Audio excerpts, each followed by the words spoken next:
the OKC are a top 5 team in open 3-point percentage. Interesting. So even this year, with the narrative surrounding that team being that they aren't shooting the ball well, they're top 5 in open 3-point percentage. They're also, however, bottom 5 in contested 3-point percentage.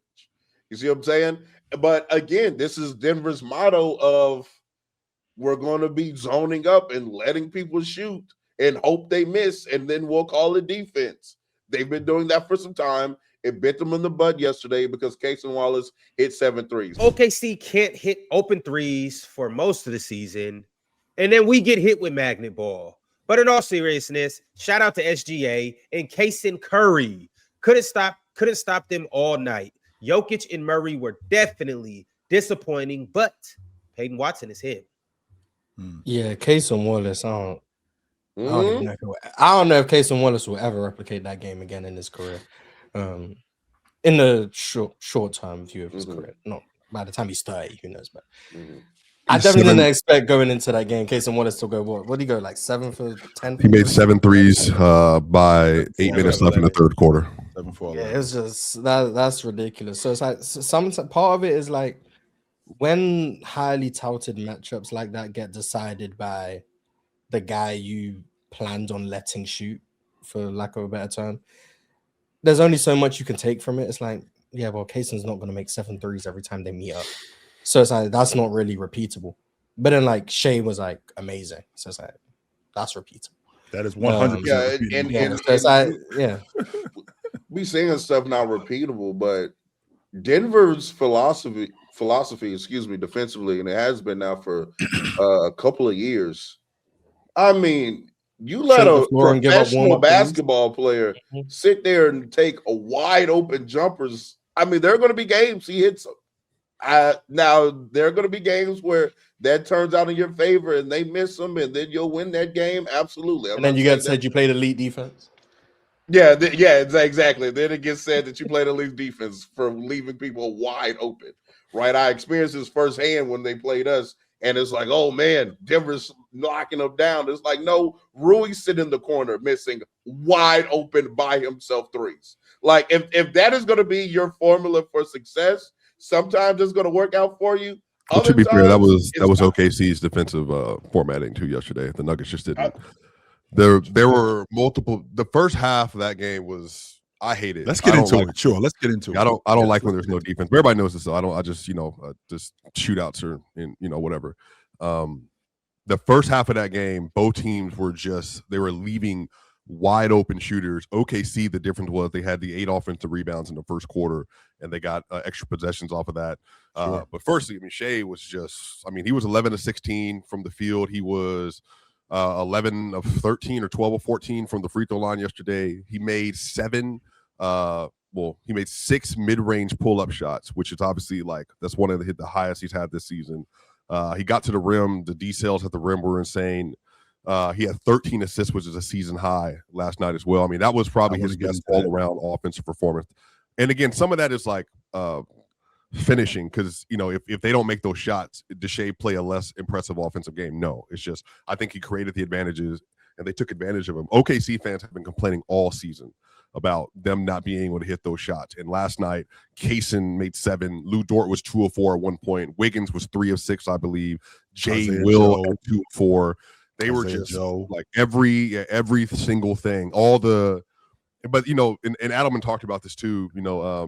He called Shai the most talented isolation scorer in the league after the game, and he obviously is. But yeah, it was just. I mean, by the time the third quarter started, the Nuggets got it to 74-77 with 5 minutes left, and OKC made 4 straight threes. It was Kaysen, Wiggins, and then step back from Shai. And then the lead went to, 89-74, and then it was 91-76. And then basically they didn't get it within back 10 for the rest of the game. They just couldn't get enough stops. I thought OKC they came, not to make a statement. I don't think that they came into the game thinking that, but they for sure did. I think they just showed up. Shai was incredible last night. And real talk. yeah, it was. Go ahead. Real talk. You said something a couple of days ago. I think the phrase is everybody thinks a Chrysler look like a Bentley until a Bentley actually pull up. And I'm watching Shai last night, and I'm watching Jamal Murray, and I'm going, yeah, that No, right that's there, not, and that that's right not there. fair. That's not fair at all. That thing is not the same. That's I'm not thinking. fair at No all. one's ever said Jamal Murray. No, that's not fair at all. That's not fair at all. I'm thinking about Jamal the missed. stop right there. Swipe, I can am you thinking- let the man finish a sentence? Go ahead, Jill. What I'm thinking about is I'm thinking about the matchup. That's what I'm thinking about. I'm thinking about the matchup between these two lead guards, and I'm thinking about what SGA is doing for his group, and I'm thinking about what Jamal Murray is doing for his group. And I'm watching SGA with his group, and I'm watching Jamal Murray with his group, and I'm going, that dude and that dude are different. Nope, that guy is. But chill, he had That's five. not to say player. No, but I want to make sure I correct this. Jamal had 5 wide open 3-pointers he missed yesterday. He was 1 of 8 from 3. So yeah, if he makes 3 more 3-pointers, and all of a sudden the stat line looks different. My point. That dude and that but dude but he's the best He's the best pull-up 3-point shooter in the league this year. So yeah, he missed those shots. Yes. So I think the other end of it is he statistically is. I don't want to keep arguing about that. I don't want to keep arguing about that. He is statistically. So I don't think that's fair at all to Jamal because he's not in MVP talks with Shai. But so you know that Jamal and Shai are not the same vehicle, though, right? Who said they? But I've never heard them compare. So that's all Chill's saying. Like we seen Jamal play. We seen Jamal play great all season. But when the Bentley come through, it's different. And it's not even like.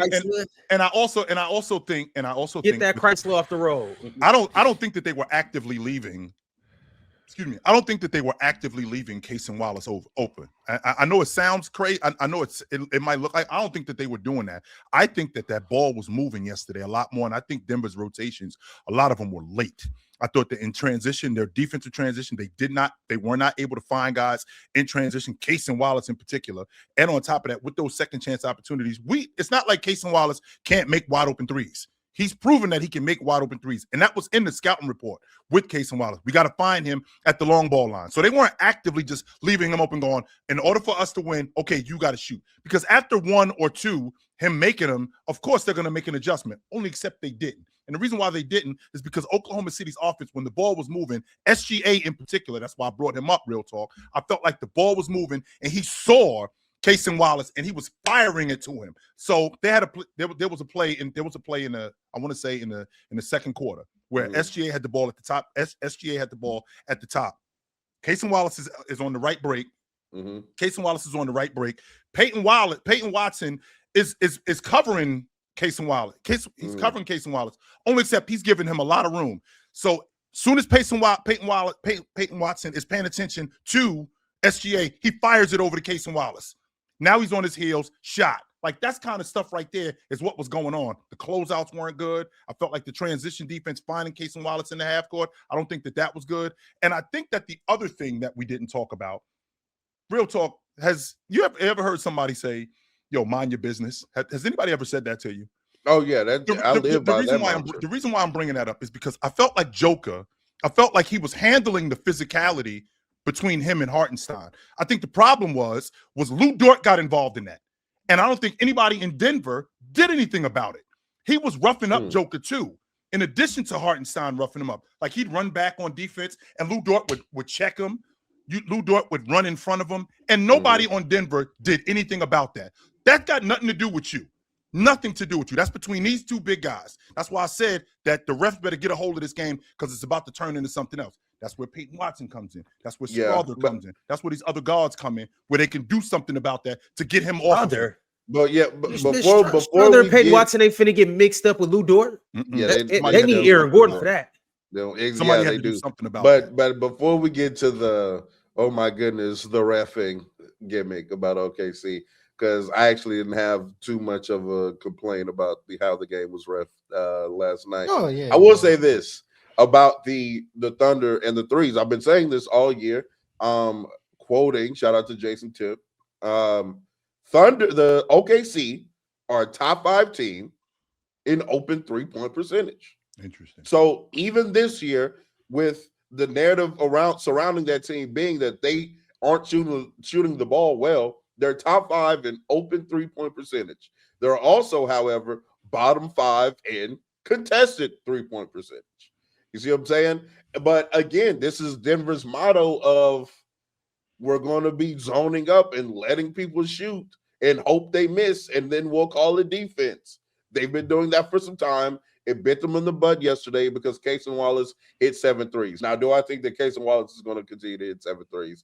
Obviously not, right? But can Cason Wallace hit 2 or 3 of wide open three-point attempts? Absolutely. But I also want to transition to something that Mars tweeted. This is something that I've been saying for some time when it comes to Anthony Edwards and how y'all, oh my God, he didn't make these crazy passes. Hey, passing isn't hard when nobody can guard you one-on-one.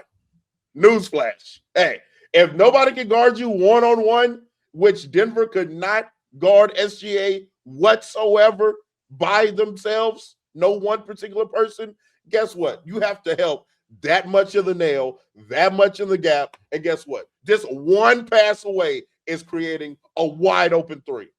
I don't have to make a skip when somebody right next to me is wide open because you have to be in that much gap help. And the only thing that changed for SGA, people are going to say that this is some great playmaking game from SGA. The only thing that changed is they made shots. That was it. SGA plays like this 9 times out of 10. They made shots that game, so his assist numbers were high, and everybody's going to act like the process was different, when in all actuality, SGA is just that good. He's always been this good one-on-one. He's the best scorer in the game. So yesterday, I think he made a statement of being the best player in the game, and then his teammates followed suit and hit some shots for him yesterday. Swiper, is it fair that is one thing that has to be ironed out? Because I still think that Denver can beat these dudes. I do. I think that Denver can beat these dudes in a 7-game series. I just think that their ability to guard at the long ball line consistently, because Oklahoma City ended up flaming out at the end of the game. And in the fourth quarter, they weren't good at the long ball line. But those 3 quarters, I think that was the difference in the game. So with that being said, they went 8 of 11 from 3 in the third. So yeah, that's what I'm talking about. Yeah, I mean that's one of those things where there's nothing you can do to, if a team gets that hot, and at that point everybody started shooting the ball super well, then it's really difficult to bring them back down to earth. Because shooting in the NBA is a momentum thing. Because last year, I brought this up in my show last year on Lockdown NBA.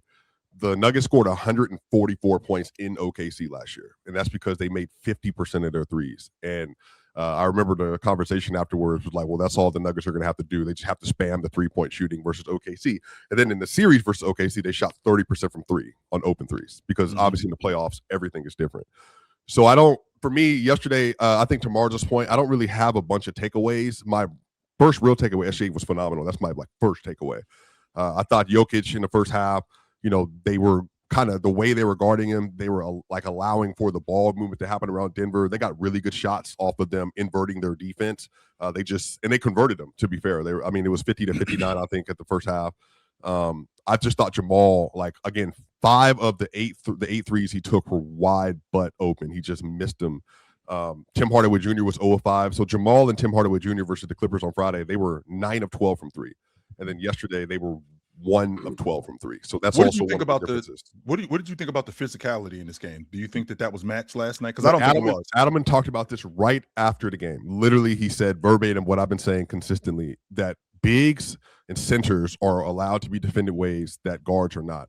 But the real question for Denver is going to be, who cares? That will be the story once again, and you're going to have to solve that. And I think to the Lou Dort point, they didn't. Now, to be fair, the referees did a better job yesterday. To Real Talk's point, when Lou Dort was getting into Jokic threw him to the ground a couple of times yesterday. Sure. And they just let it go. Because the refs were like, okay, well, if you're going to body him like that, he's allowed to then get his space. And so Jokic threw him down physically, but it was really him and Ihart that were going at it a lot. Yes. Ihart, obviously, he knows he needs to get in this grill constantly. But even in the first 3 quarters, I didn't really have any issues with the way Jokic was playing. It's just like he came out in the third quarter, started scoring, but then, like I said, then the 3-point disparity ended up creating the difference. And then the minutes restriction for Jokic, they took Jokic out at the end of the first quarter or towards the middle of the first quarter and the middle of the third quarter. And then Valanciunas didn't have a good game yesterday. So there's several. He actually did though, Swipe, and I want to stop you right there. Ooh. Because I think Valanciunas, because I think that was because of Adelman. I think Adelman took him out of the game when he axed out because he was good. They were going at Jalen Williams. Who are you talking about? I'm talking about Valanciunas. They were going at Jalen Williams. I think that he had scored on him twice. No, but he had two horrible on-ball turnovers, and he wasn't securing. Even the two horrible on-ball turnovers. That's still that's no, but chill. They gave two buckets. No. When he was on the floor, of the 12 offensive rebounds they had, I think 6 of them came just on when John Valanciunas was on the floor. But even with that being said, they were in the game, and with them being in the game, when I felt like the momentum changed, Valanciunas had axed out of the game, and he came back with Joker, and then Dagnall came back with Chet. I'm not taking Valanciunas out the game. No, that's not what happened. Valanciunas got I'm pulled sitting there from the watching. game. What do you mean that's not what happened? I'm sitting there watching. Yeah, he got I'm pulled. watching Valanciunas He didn't ask for the game. He got pulled. He got pulled. He looks over and he acts out the game. He puts his hand up and he asks out the game. I'm literally watching him ask out of the game. What are you doing, Swiper? In the fourth quarter, Valanciunas didn't come out. Valanciunas did not come back into the game because he got pulled. Because he wasn't doing anything on the board. So he got pulled and they put Spencer Jones in. That's what happened. He didn't even play. They like in the fourth quarter, they typically have been going to a non-lineup where they don't have Watson or Jokic or Murray in the game. Now that's just since Jokic came back from the injury. So that's not chill. I seen that happen too. That's a whatever thing. I'm sure you did, Ron. You didn't watch the game probably either. So I think the issue is they started the fourth quarter with Julian Strawther, Spencer Jones, Bruce Brown, Tim Hardaway Jr., and Jokic. And then eventually Jokic came out and they went small. So he didn't play at all down the stretch of the game after the third quarter because, again, he just had some abysmal stretches. If you can't rebound, then you just can't be on the floor because OKC was gang rebounding. So I didn't think he played well. But like I said, Casey was great. AJ Mitchell, Aaron Wiggins has some really the same guy who they were actively going to him, and he was going after Jalen Williams, who couldn't cover him. Yeah, he scored twice. He scored twice. Jalen Williams couldn't cover him, and when we're talking about them being on the glass, I mean, they didn't have a lot of they didn't have as many second chance opportunities as you talk about. I mean, a lot of that stuff was when they were cracking the long ball. A lot of that stuff was wide open stuff. And it wasn't like Valanciunas wasn't trying to rebound. No. It wasn't like Valanciunas wasn't doing anything. He was getting out rebounded though. He was watching. He was ball watching. It wasn't that he wasn't. It wasn't that he was getting out rebounded. He was on the defensive glass, Swiper. What are you talking about? Chill, what am I missing here? Chill. I have every note from the game in the third quarter and in the second quarter and first quarter right here. Sure. Multiple times, Valanciunas got beat on the board for extra possession for OKC, and they were 1 of 8. In those possessions in the first half on the score. Ron, you ball headed? Yeah. No, it's okay. Anyway. Look, you gotta let it go sometimes. But shout out to Peyton Watson. That's my real takeaway from the game. I think Peyton but Swiper though, all of that's not just on Valanciunas. Like when kind of the Chill's point, when a team's shooting a gang of threes, those long rebounds are not on the big. Like a long rebound can bounce over a big man's head. And a lot of times, like you'll say it's on the big because you expect the big to rebound, but like I can't rebound out of the 3-point line if I'm under the hoop. No, but there's a reason he didn't play in the fourth though. Like I think what I'm trying to point a picture is they saw Jokic. Jokic went out and then they went small again because they couldn't. That they were trying to figure out a way to actually defend the 3-point line. To what you were saying. But the like I said, OKC just won. They just had a phenomenal shooting game, 18 threes in the first 3 quarters. Shai was great, whatever. That's why they won. But Peyton Watson, like I said, 29 points yesterday. I thought he continues to make his stamp in the world that I just, he said he's one of the emerging 2-way stars in the league, and I think he continues to prove it. I think that's going to be one of the big answers that they have in the playoffs when they get fully healthy is that they're going to have a fourth option coming up too, Swiper. Because what are you going to do with this guy come this offseason? Because I mean, everybody keep asking that. Yeah. You got a situation. Chill, don't worry about it. He's going to be in his hometown. He will not be. And again, I guess I want to clear this up. I guess immediately. No, he won't. Yeah, I guess I want to clear this up. Mathematically, the way they're going to solve this is simple. They just would trade Cam Johnson because he's an expiring contract. So we've already planned this, like kind of mapped this out in multiple shows. Peyton will get an extension. It's probably going to be anywhere 25 to 30. And then they'll ship out Valanciunas, who has a $10 million team option. And then Cam Johnson will probably be gone for expiring. You don't like Valanciunas on this crew, huh? I do. No. It's just the money. They can't. They will be in the second apron. They probably don't want to do that. So I think that to make the money work to get out of the second apron, they'll have to get rid of Cam Johnson, and then they'll have to get rid of Valanciunas, and then make maybe Zeke Naji as well, which is additional $7 million. And then Peyton will be able to take that slot, and then they'll be able to do what they need to do and fill out with veteran contracts around it. So that's why I just wanted to be known, by the way, that Jonas Valanciunas isn't good against OKC.